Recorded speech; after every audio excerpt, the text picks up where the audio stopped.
नमस्कार, मी डॉक्टर विजय चिंचोले, मानसोपचार तज्ञ आहे. मनोबल मानसोपचार केंद्र डोंबिवली आणि कल्याण येथे कार्यरत आहे. तर आमची संस्था आणि हेल्पिंग हँड्स वेलफेअर सोसायटीच्या डॉक्टर प्रियंका कांबळे आणि inner wheel club of Dombivli वेस्टच्या लक्ष्मी चैनी मॅडम अशा 3 संस्थांच्या संयुक्त विद्यमाने आम्ही हा कार्यक्रम आज आयोजित करत आहोत, ज्याचं नाव आहे मनोमित्र. मानसिक आजारांबद्दल समाजामध्ये अजूनसुद्धा बऱ्याच प्रमाणामध्ये खूप सारे गैरसमज आहे आणि उदासीनता आहे.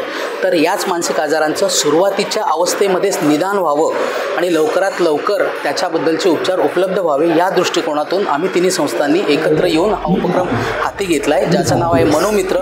या कार्यक्रमाचं उद्दिष्ट आहे की याच्यामार्फत आम्ही जे व्हॉलंटियर आहेत किंवा जे स्वयंसेवक आहेत की जे प्रायमरी फर्स्ट एड ज्याला म्हणतो आपण, आपल्याला बऱ्याच गोष्टींचं माहिती आहे की आपण CPR देतो, म्हणजे एखाद्याला हार्ट अटॅक आला तर प्रायमरी ट्रीटमेंट देतो. त्याच पद्धतीने एखाद्याला जर मानसिक त्रास होत असेल तर त्याला सायकॉलॉजिकल फर्स्ट एड प्रोव्हाइड करू शकण्यासाठी स्वयंसेवक व्हॉलंटियर तयार करणं हे या कार्यक्रमाचं उद्दिष्ट आहे. या कार्यक्रमाला आज प्रमुख पाहुणे म्हणून विनोदी हास्यकलाकार श्री पंढरीनाथ कांबळे आणि सुप्रसिद्ध वृत्तनिवेदिका अनुपमाजी खानविलकर या उपस्थित राहणार आहेत. तर या कार्यक्रमाची रूपरेषा अशा पद्धतीने तिन्ही संस्था एकत्र येऊन याबद्दल मार्गदर्शन आज करणार आहेत. मानसिक आजारांबद्दल फारच उदासीनता सगळ्यांमध्ये किंवा गैरसमज आहे. जसं एखाद्याला हार्ट अटॅक आला तर आपण बिंदासपणे सांगतो, हार्ट अटॅकाला नातेवाईक भेटायला येतात.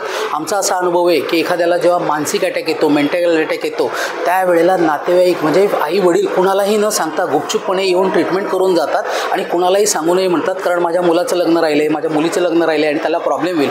अशा लपवाछुपी केल्यामुळे आणि स्टिग्मॅटायझेशन केल्यामुळे लोक खुलेपणाने या आजाराविषयी बोलत नाही किंवा लपवून ठेवतात किंवा लवकरात लवकर डॉक्टरकडे जात नाही आणि त्यामुळे हा आजार जास्त बळावत जातो.